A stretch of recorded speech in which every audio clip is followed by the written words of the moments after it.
नमस्कार मित्रांनो, उन्हाळा म्हणजे फक्त गरमी नाही तर डिहायड्रेशन, हीट स्ट्रोक, पोटाचे विकार, स्किन प्रॉब्लेम आणि लो बीपी सारख्या समस्या वाढण्याचा काळ. विशेषतः महाराष्ट्रामध्ये तापमान एप्रिल ते जून या काळामध्ये 40 डिग्री सेल्सिअसच्या वर जाते. अशा काळात जर शरीरामध्ये पाण्याची कमतरता झाली तर गंभीर परिस्थिती उद्भवू शकते. म्हणूनच आजच्या व्हिडिओमध्ये आपण सविस्तरपणे पाहणार आहोत डिहायड्रेशन कसे ओळखावे, heat exhaustion versus heat stroke, सोबतच आपला योग्य आहार कसा असला पाहिजे, लहान मुले, गर्भावस्थेतील महिला, वयोवृद्धांची काळजी आपण कशी घेतली पाहिजे, तसेच स्किन आणि हेअर केअर कशी असली पाहिजे, डेली रुटीन देखील आपले कसे असले पाहिजे, या सर्व गोष्टी आपण या व्हिडिओतून आज पाहणार आहोत. त्यासाठी हा व्हिडिओ शेवटपर्यंत नक्की बघा, कारण व्हिडिओच्या शेवटी मी आपल्याला सांगणार आहे समर इमर्जन्सी फर्स्ट किट. पण व्हिडिओला सुरुवात करण्याआधी आपण जर चॅनलला सबस्क्राईब केलं नसेल तर आत्ताच चॅनलला सबस्क्राईब करून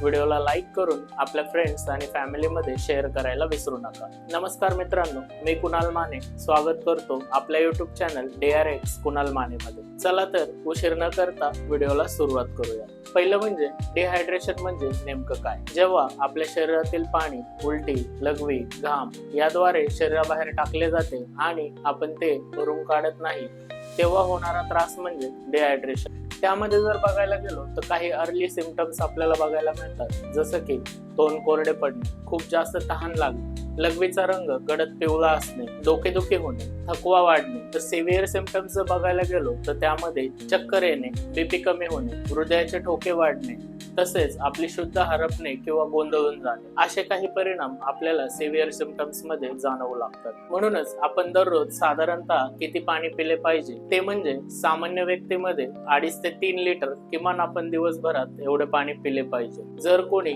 बाहेर काम करत असेल, ऑफिसवर किंवा बाहेर इतर कोणतेही काम करत असतील तर साधारणतः त्या व्यक्तीने 3 ते 4 लिटर पाणी दिवसभरात किमान घेतले पाहिजे. आपल्या घरामध्ये जर लहान मुले असतील तर वारंवार थोड्या वेळाने त्यांना थोड्या प्रमाणात पाणी देत राहिलं पाहिजे. आपण बघूयात नॅचरल हायड्रेशन सोर्सेस नेमके काय असतात. त्यामध्ये आपण निंबू पाणी, ताक, बेल सरबत, नारळ पाणी, कलिंगड असे पदार्थ आपण घेऊ शकतो, ज्यामुळे आपल्या शरीरातील नॅचरल हायड्रेशन टिकून राहण्यास मदत होईल.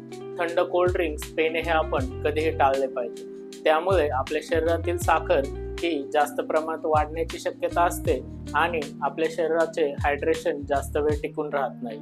पुढे पाहूयात heat stroke versus heat exhaustion. त्यामध्ये पहिलं म्हणजे हीट एक्झॉशन. यामध्ये आपल्याला जास्त प्रमाणात घाम येणे, मळमळ होणे, डोकेदुखी अशा प्रकारचे काही त्रास पाहायला मिळतात. अशा कंडिशन्स मध्ये आपण त्या व्यक्तीला लगेचच सावलीत घेतलं पाहिजे, थंड पाणी दिलं पाहिजे किंवा जास्त टाईट कपडे असतील तर ते सैल करून त्यांना लवकर आराम मिळण्यास मदत होऊ शकते. पुढे पाहूयात हीट स्ट्रोक.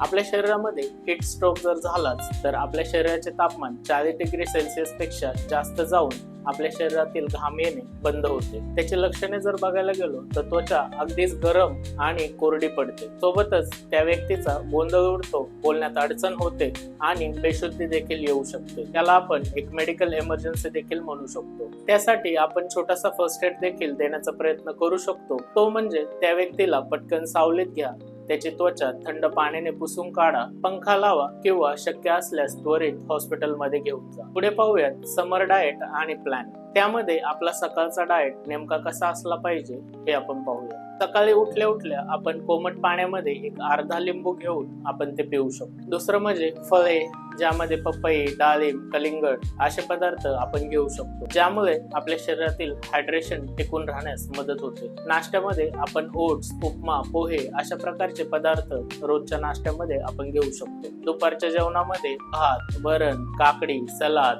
हिरव्या पालेभाज्या खाऊ शकतो. संध्याकाळी जर बघितलं तर आपण फळांचा रस, नारळ पाणी अशा इतर काही गोष्टी घेऊ शकतो. रात्रीच्या जेवणामध्ये अगदी हलके जेवण आपण रोज खाऊ शकतो. जड आणि मसालेदार किंवा तेलकट असे अन्न आपण टाळलेलेच बरे. काही पदार्थ किंवा पेय जे टाळण्यासारखे असावे ते म्हणजे डीप फ्राईड पदार्थ, एक्सेस टी किंवा एक्सेस कॉफी, सोबतच अल्कोहोल अशा काही गोष्टींमुळे आपल्या शरीरामधले डिहायड्रेशन खूप जास्त प्रमाणात वाढू शकते. पुढे पाहूयात hair and skin care. Skin care मध्ये जर आपण बघायला गेलो तर काही प्रिकॉशन्स जसं की आपण स्किनसाठी SPF 30+ सनस्क्रीन उन्हामध्ये जाण्याआधी वापरू शकतो, ज्यामुळे आपल्या स्किनवर होणारी सनटॅन किंवा अननेसेसरी टॅनिंग आपण टाळू शकतो. हीच सनस्क्रीन आपण दर 3 तासांनी पुन्हा पुन्हा लावली पाहिजे. काही वेळा बरेच जण एकदा वापरून ते पुन्हा सोडून देतात. सोबतच आपण चेहरा किमान दिवसातून 2 वेळा तरी धुतला पाहिजे. आपल्या शरीरावर होणारे टॅनिंग टाळण्यासाठी पूर्ण बाहीचे कपडे आपण वापरले पाहिजे. उन्हामध्ये जाताना कॅप व गॉगलचा वापर देखील आपण केला पाहिजे. पुढे पाहूयात हेअर केअर. केसांची काळजी आपण कशी घेतली पाहिजे. आठवड्यातून किमान 2 वेळा आपण शॅम्पू केला पाहिजे, ज्यामध्ये कीटाकोनाझोल बेस्ड असे शॅम्पू आपण वापरले पाहिजे. उन्हामधून आपण घरामध्ये आल्यावर जर केसांमध्ये जास्त घाम येत असेल तर केस लगेचच स्वच्छ धुवून टाका.